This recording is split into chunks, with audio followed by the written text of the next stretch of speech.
दोस्तों, ये कहानी है 13 साल की वेडनेसडे एडम नाम की एक लड़की की, जिसके चेहरे पर किसी तरह के कोई इमोशंस नहीं बनते थे और मौत को लेकर उसके अंदर एक अजीब सा जुनून था। वो सोचा करती थी कि मरने के बाद इंसान कहाँ जाता है और उसका क्या होता है। इसी वजह से उसे अक्सर काले और सफेद रंग के कपड़े पहनना ज्यादा पसंद था। उसे देखकर सबको अजीब सा लगता, जैसे कि वो इस दुनिया की ही ना हो। तो चलिए जानते हैं कि आखिर वो लड़की ऐसी क्यों थी। तो कहानी की शुरुआत में वेडनेसडे को एक स्कूल में दिखाया जाता है, जहाँ वो अपनी डरावनी आंखों के साथ बरामदे में चल रही थी। वहीं बाकी सब लोग उसे घूर घूर कर देख रहे थे। जब वेडनेसडे अपना लॉकर खोलती है तो उसके अंदर उसे अपना भाई बंधा हुआ दिखाई देता है, जिसके मुंह में एक सेब था। वेडनेसडे उसकी रस्सियों को खोलती है कि अचानक उसे एक विजन आता है, जिसमें वो देखती है कि कुछ लोग उसके भाई को टॉर्चर कर रहे हैं। यहाँ हमें पता चलता है कि वेडनेसडे कोई आम बच्ची नहीं है और वो किसी को भी छूकर उसका अतीत और भविष्य देख सकती है। जब वेडनेसडे को पता चलता है कि स्विमिंग टीम के लड़कों ने उसके भाई को टॉर्चर किया था, तो वो 2 बैग में पिराना फिशेस को, जो बहुत ज्यादा खूंखार मांसाहारी मछलियाँ होती हैं, उनको भरकर स्विमिंग पूल के पास जाकर उन खून की प्यासी मछलियों को स्विमिंग पूल में छोड़ देती है, जिससे सारे लड़के अपनी जान बचाने के लिए पूल से बाहर निकलने की कोशिश करते हैं। तब वेडनेसडे उनसे कहती है कि उसके अलावा कोई भी उसके भाई को परेशान नहीं कर सकता। इसके बाद सीन शिफ्ट होता है और वेडनेसडे की माता पिता मोर्टिसिया और गोम्स को दिखाया जाता है। वो दोनों वेडनेसडे की हरकतों से परेशान हो चुके थे, इसलिए वो उसे नेवरमोर एकेडमी भेजने का फैसला करते हैं। इस एकेडमी में वो बच्चे रहते हैं जिनके पास कुछ खास ताकतें होती हैं और यहाँ उन्हें अपनी ताकत पर काबू पाना सिखाया जाता है। मोर्टिसिया और गोम्स भी इसी एकेडमी के स्टूडेंट्स थे, जिससे पता चलता है कि उनके पास भी सुपर पावर्स हैं। सीन शिफ्ट होता है और एक लड़के एम्बार्क्स को दिखाया जाता है, जो एक हाइकर था। वो नेवरमोर एकेडमी के पास वाले जंगल में अकेला चला जाता है। वो जंगल में एक जगह रुककर आराम कर रहा होता है कि अचानक एक अनजान क्रिएचर उस पर हमला कर देता है और उसे मार देता है। उस एरिया के एक पुलिस को उसकी जख्मी बॉडी मिलती है और वो आसपास की जांच करता है। यहाँ पता चलता है कि ये पहला हादसा नहीं था,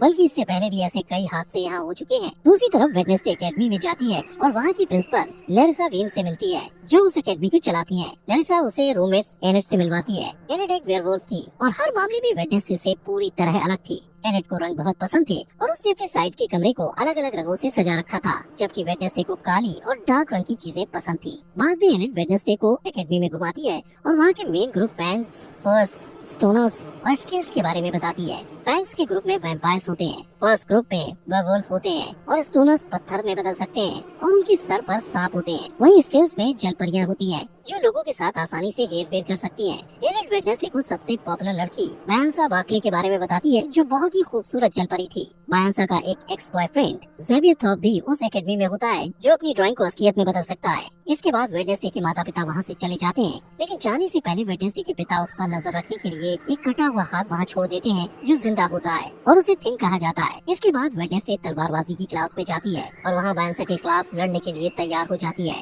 मायांसा और वेडनेसडे के बीच जबरदस्त लड़ाई शुरू होती है और दोनों बराबर पॉइंट पर होते हैं। इसके बाद मायांसा कहती है कि वो बिना किसी हेलमेट के ये गेम खेलना चाहती है और ये गेम तब खत्म होगा जब दोनों में से किसी एक के शरीर से खून निकलेगा। दोनों के बीच फिर से लड़ाई शुरू होती है और दोनों एक दूसरे के ऊपर वार पे वार करते हैं। मायांसा वेडनेसडे पर वार करती है और उसके सर के बाएं तरफ एक कट लग जाता है, जिससे वेडनेसडे के सर से खून निकलने लगता है। इस तरह मायांसा जीत जाती है। वेडनेसडे को चोट पर मरहम लगाने के लिए ले जाया जाता है। जैसे ही वेडनेसडे पट्टी लगवाकर बाहर निकलती है, ऊपर से बर्ड के आकार का एक बड़ा पत्थर उसके ऊपर गिरने वाला होता है, लेकिन उसी वक्त ज़ेवियर उसे धक्का देकर बचा लेता है। कुछ देर बाद वेडनेसडे अपने कमरे में वापस आती है तो उसे महसूस होता है कि कमरे में कोई है और उस पर नजर रख रहा है। वो कमरे को चेक करती है और बेडशीट के नीचे उसे थिंग मिल जाता है। वेडनेसडे समझ जाती है ये उसके माता पिता का काम है, इसलिए वो थिंग से कहती है कि उसे उसका साथ देना होगा, वरना वो उसे ड्रॉर में बंद कर देगी। थिंग डर जाता है और उससे वादा करता है कि वो वेडनेसडे के साथ गद्दारी नहीं करेगा। वेडनेसडे ने जो पिराना वाला प्रैंक किया था, उस वजह से उसे दिमागी डॉक्टर के पास ले जाया जाता है। लैरिसा उसे नेवरमोर एकेडमी के पास ही एक छोटी सी शहर जेरिको में जांच के लिए लेकर जाती है। वेडनेसडे अपनी थेरेपिस्ट से मिलती है, लेकिन उसे किसी के बारे में कुछ भी नहीं बताती। उसके दिमाग में एक प्लान आता है और वो बाथरूम से जाने के बहाने खिड़की से निकलकर भाग जाती है। इस बीच वो एक आदमी से टकरा जाती है और उसे एक विजन आता है, जहाँ वो देखती है उस आदमी की कार एक्सीडेंट में मौत होने वाली है। वेडनेसडे डर जाती है और रिलैक्स होने के लिए कॉफी शॉप में पहुँच जाती है। वहाँ उसकी मुलाकात पुलिस के बेटे टायलर से होती है, जो वहाँ कॉफी बेचने का काम करता है। टायलर अपनी एस्प्रेसो मशीन को ठीक करने की कोशिश कर रहा होता है, लेकिन उसे कुछ समझ नहीं आता, क्योंकि मशीन में जो इंस्ट्रक्शंस लिखे हुए थे वो इटालियन भाषा में थे। वेडनेसडे को इटालियन पढ़ना आता था, इसलिए वो आसानी से मशीन को ठीक कर देती है और इसके बदले में वो उसे बस स्टेशन तक छोड़ने को कहती है। टायलर के कुछ कहने से पहले ही वहाँ वो लड़के आ जाते हैं जिन्होंने वेडनेसडे के भाई को टॉर्चर किया था। वो लोग वेडनेसडे को भी परेशान करने लगते हैं। पहले वेडनेसडे उन्हें नजरअंदाज करने की कोशिश करती है, लेकिन जब बर्दाश्त नहीं होता तो वो उन्हें मारने लगती है। कुछ ही समय में लैरिसा पुलिस के साथ वहाँ आ जाती है और वहाँ की हालत देखकर उसे गुस्सा आता है और वो वेडनेसडे को डांटती है। इसके बाद वो लोग नेवरमोर एकेडमी जाने के लिए निकल जाते हैं। रास्ते में उन्हें एक छोटी फूटी कार दिखाई देती है जिसका एक्सीडेंट हो गया था और उस कार में वही आदमी था जिससे वेडनेसडे टकराई थी। उस रात वेडनेसडे वायलिन में बहुत डरावना म्यूजिक बजाती है। वो पूर्णिमा की रात थी और भेड़ियों के चिल्लाने की आवाज भी सुनाई देती है। तभी एनेट वेडनेसडे को बताती है कि वो खुद को वेयरवुल्फ में नहीं बदल सकती, इसलिए वो बाकी लोगों के साथ नहीं जा सकती थी। इस बीच थिंग टेलर के कमरे में जाता है और उसे वेडनेसडे से बात करने के लिए कहता है। टेलर डर कर उसकी बात मान लेता है और वेडनेसडे से वीडियो कॉल पर बात करता है। वेडनेसडे उसे आने वाले हार्वेस्ट फेयर में मिलने के लिए कहती है और कहती है कि वो लोग वहाँ मजे करेंगे, लेकिन असल में वो सिर्फ वहाँ से भागना चाहती थी। हार्वेस्ट फेयर में लैरिसा वेडनेसडे पर अपनी चील जैसी नजर बनाए रखती है। इसके बावजूद वेडनेसडे टेलर से मिलने में कामयाब हो जाती है। वो दोनों वहाँ से भागने ही वाले होते हैं कि वेडनेसडे अपने क्लासमेट रोवन से टकरा जाता है। रोवन तुरंत जंगल की तरफ भाग जाता है। रोवन से टकराने के बाद वेडनेसडे को विजन आता है कि रोवन जंगल में किसी के हाथों बेरहमी से मारा गया है। वो डर जाती है और भागने का प्लान बदलकर रोवन को रोकने के लिए उसके पीछे जाती है, लेकिन इससे पहले कि वो कुछ बोल पाती, रोवन अपनी ताकत का इस्तेमाल करके वेडनेसडे को पेड़ के सहारे ऊपर लटका देता है। इसके बाद वो वेडनेसडे को अपनी माँ के बारे में बताता है जो भविष्य देख सकती थी। उसकी माँ ने 25 साल पहले एक तस्वीर बनाई थी और कहा था कि वेडनेसडे नेवरमोर एकेडमी को बर्बाद कर देगी। इसलिए रोवन कहता है कि कुछ भी बुरा होने से पहले वो वेडनेसडे को मार देगा। इसके बाद वो अपनी जादुई ताकत से वेडनेसडे का गला घोटने लगता है। तभी एक भयानक राक्षस उसके ऊपर हमला कर देता है और रोवन को बेरहमी से मारकर वहाँ से गायब हो जाता है। वेडनेसडे उसकी कटी फटी बॉडी के ऊपर पड़ी हुई उस तस्वीर को उठाती है जिसे रोवन की माँ ने बनाया था। उसी वक्त पुलिस का हेड अपने पुलिस ऑफिसर्स के साथ वहाँ आता है और रोवन की बॉडी को ढूंढने की कोशिश करता है, लेकिन उसे बॉडी नहीं मिलती है। इसके बाद वेडनेसडे को पुलिस हेड के साथ दिखाया जाता है जो वहाँ हुई घटना के बारे में उसे बताती है, लेकिन हेड को उस क्रिएचर वाली बात पर भरोसा नहीं होता और उसे लगता है कि ये काम नेवरमोर एकेडमी के ही किसी स्टूडेंट का है। तभी वहाँ एक ऑफिसर आ जाता है। उसकी नजर दरवाजे से निकलते हुए रोवन पर पड़ती है जो जिंदा था। जब वेडनेसडे अपने कमरे में जाती है तो देखती है कि एनेट पीओ कप नाम की एक कॉम्पिटिटिव की तैयारी में बिजी है। ये एक बोट रेस की प्रतियोगिता थी जो हर साल एकेडमी में ऑर्गेनाइज की जाती है। बाद में वेडनेसडे रोवन से बात करने की कोशिश करती है, लेकिन लैरिसा उसे कहती है कि रोवन को एकेडमी से निकाल दिया गया है, जिसका कारण वो उसे नहीं बता सकती। वेडनेसडे को शक होता है और वो प्लान बी के मुताबिक थिंग को रोवन पर नजर रखने के लिए उसके पीछे भेजती है। फिर सीन बदलता है और रोवन को एक रेलवे स्टेशन में जाते हुए दिखाया जाता है। थिंग उसका पीछा करता है। रोवन आसपास का माहौल चेक करने के बाद वॉशरूम में चला जाता है, जहाँ वो अपना रूप बदलकर एक बूढ़ा आदमी बन जाता है, लेकिन थिंग रास्ता भटक जाता है, इसलिए वो रोवन को अपना रूप बदलते हुए देख नहीं पाता। इसके बाद वो बूढ़ा आदमी लैरिसा का रूप ले लेता है। यहाँ पता चलता है कि लैरिसा ही अपना रूप बदलकर रोवन की मौत को छुपाने की कोशिश कर रही थी। वेडनेसडे के पास और कोई रास्ता नहीं होता, इसलिए वो रोवन की मौत का सुराग ढूंढने के लिए जंगल में जाती है, जहाँ उसे टेलर मिलता है जो अपने बाप का पीछा करते हुए वहाँ आया था। थोड़ी देर बाद वेडनेसडे को रोवन का चश्मा मिलता है। वो उसे उठाती है और उसे विजन आते हैं जिसमें वो देखती है कि रोवन के पास नीले रंग की एक किताब थी जहाँ से उसे उसकी माँ की बनाई हुई तस्वीर मिली थी। इसके बाद वेडनेसडे तुरंत ही अपनी क्लास टीचर के पास जाती है और उससे किताब के बारे में पूछती है। उसकी टीचर बताती है कि वो किताब पुराने स्टूडेंट्स के समाज से जुड़ी हुई है जिसे नाइटशेड्स कहा जाता है, लेकिन उस समाज को बहुत पहले ही खत्म कर दिया गया है। फिर स्कूल से जाने के बाद वेडनेसडे रोवन के कमरे में किताब ढूंढने के लिए जाती है। रोवन के पलंग के नीचे उसे एक मुखौटा मिलता है। वो वहाँ से जाने ही वाली होती है कि तभी वहाँ रोवन का रूममेट ज़ेवियर आ जाता है और उसे देख के वेडनेसडे पलंग के नीचे छिप जाती है। ज़ेवियर से मिलने उसकी एक्स गर्लफ्रेंड वायंसा भी वहाँ आ जाती है। वेडनेसडे उन दोनों की सारी बातें सुन लेता है और उसे पता चलता है कि वायंसा आने वाली बोट रेस की प्रतियोगिता में एनेट को हराने के लिए प्लान बना रही है। इसके बाद वेडनेसडे अपने कमरे में आ जाती है और वायंसा को रेस में हराने के लिए प्रतियोगिता में एनेट का साथ देने का फैसला करती है। अगले दिन एनेट और वेडनेसडे प्रतियोगिता के लिए तैयार हो जाते हैं। इस रेस में सब कुछ अलाउड होता है, इसलिए वायंसा इसका फायदा उठाती है। रेस में 4 टीम भाग लेती है और नियम के मुताबिक जो टीम तालाब में गिरे बिना डेस्टिनेशन तक जाकर पहले वापस आ जाएगी वो रेस जीत जाएगी। जैसे ही रेस शुरू होती है वायंसा अपने एक दोस्त को इशारा करती है जो एक जलपरी थी और बाकी बोट को बर्बाद करने के इरादे से वायंसा का साथ दे रही थी। वो तालाब में कूदकर एक नाव को बर्बाद कर देती है, जिससे वो टीम तालाब में गिर जाती है और रेस से बाहर हो जाती है। वेडनेसडे और एनेट पूरी तैयारी के साथ रेस कर रहे थे और थिंग उसमें उनकी मदद कर रहा था। थिंग की मदद से वो लोग वायंसा की दोस्त को एक जाल में फंसा लेते हैं। रेस के दौरान ही वेडनेसडे को एक विजन आता है और वो अपने सामने अपनी जैसी दिखने वाली एक लड़की को देखती है जिसके बाल सुनहरे रंग के होते हैं। वो वेडनेसडे को कहती है कि वेडनेसडे एक चाबी है,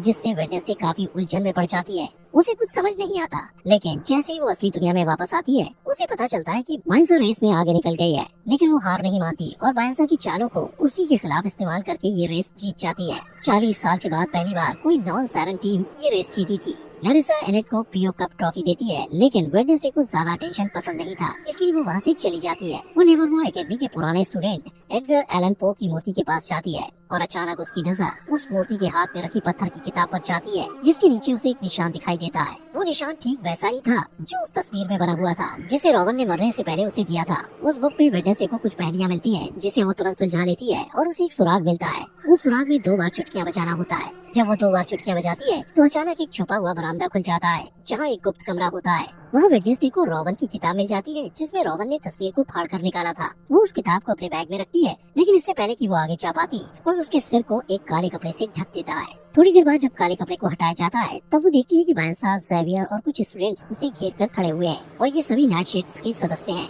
यहाँ पता चलता है कि लैरिसा ने उनके ग्रुप को खत्म किया था। इसके बाद ज़ेवियर उसे अपने ग्रुप में शामिल होने के लिए कहता है, लेकिन वेडनेसडे मना कर देती है और वहाँ से चली जाती है। इसके बाद लैरिसा को दिखाया जाता है जो आउटरीच डे के बारे में घोषणा करती है, जहाँ एकेडमी के सारे स्टूडेंट्स को शहर के आम लोगों से मिलना जुलना होता है और उनके साथ काम करना होता है। इन लोगों को नॉमीज कहा जाता है। जब वो लोग शहर पहुँचते हैं, तब वेडनेसडे ज़ेवियर को बताती है कि उसके रूममेट की मौत हो चुकी है, लेकिन उसे इस बात पर भरोसा नहीं होता है और वो कहता है कि रॉबन की मौत नहीं हो सकती, उसे बस एकेडमी से निकाल दिया गया है। इसके बाद वेडनेसडे उसे वो तस्वीर दिखाती है जो रॉबन की माँ ने बनाई थी। ज़ेवियर उस तस्वीर को करीब से देखता है और कहता है कि इस तस्वीर में जो आदमी है उसने जेरिको शहर को बसाया था और उसका नाम जोसेफ क्रैकस्टोन है। थोड़ी देर बाद वेडनेसडे पिलग्रिम वर्ल्ड में जाने का फैसला करती है, जहाँ जेरिको के इतिहास के बारे में पता चलता है। वहाँ वेडनेसडे यूगिन नाम के लड़के से मिलती है जो मधुमक्खी पालने वाले क्लब में उससे पहले मिल चुका था और दोनों की दोस्ती भी हो गई थी। वो दोनों बातें करने लगते हैं और आसपास की चीजों को देखते हैं। इसके बाद सारे स्टूडेंट्स वहाँ की केयरटेकर अर्लिन से मिलते हैं, जो उन्हें पिलग्रिम वर्ल्ड घुमाते हुए जोसेफ क्रैकस्टोन की कलाकृतियों के बारे में बताती है।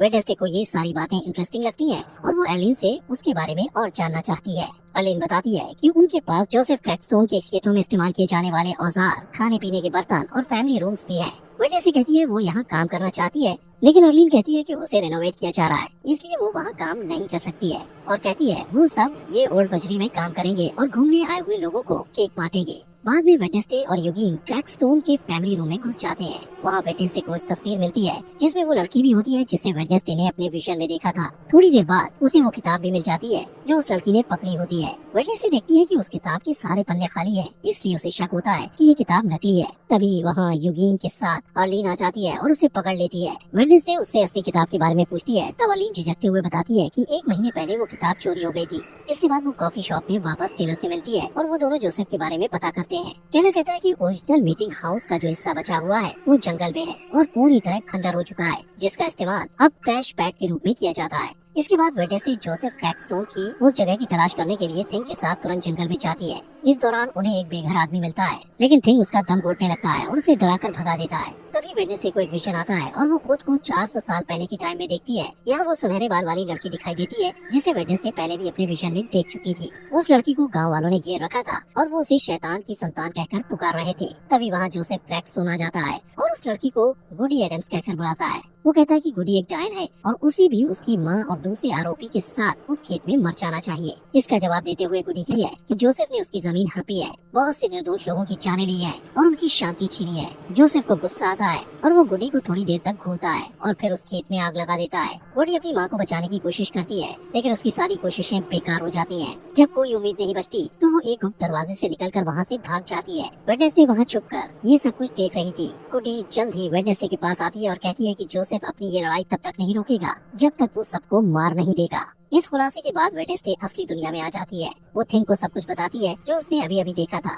उनकी बात खत्म भी नहीं होती कि अचानक उन्हें वही भयानक राक्षस नजर आता है जिसने रॉबन को मारा था। उसी वक्त बारिश होने लगती है। वेडनेसडे बारिश में भीगते हुए उसके पीछे भागती है, लेकिन वो बहुत आगे निकल जाता है। वेडनेसडे उसके पैरों के निशान का पीछा करती है, लेकिन अचानक वो निशान इंसान के पैर के निशान में बदल जाते हैं, जिससे पता चलता है कि वो राक्षस कोई इंसान ही है। तभी वेडनेसडे ज़ेवियर से टकरा जाती है और उसे सब कुछ बताती है जो उसने देखा था।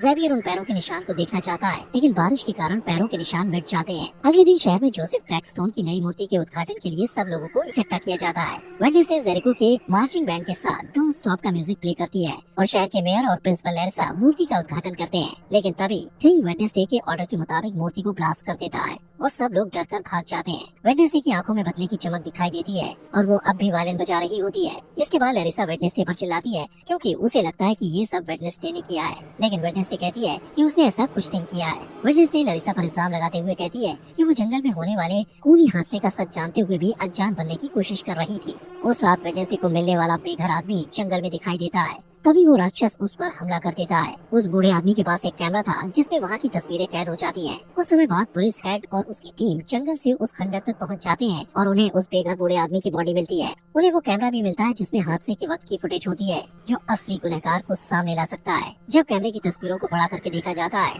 तब पुलिस हेड हत्यारे का चेहरा देखता है। वो एक राक्षस का चेहरा था जिसे देखकर ऐसा लगता था जैसे वो किसी के बुरे सपने से निकल कर आया हो। दोस्तों, अगर आपको इस सीरीज की नेक्स्ट एपिसोड चाहिए तो कमेंट बॉक्स में नेक्स्ट एपिसोड लिखें और ये सीरीज यहाँ तक अच्छी लगी हो तो लाइक करें।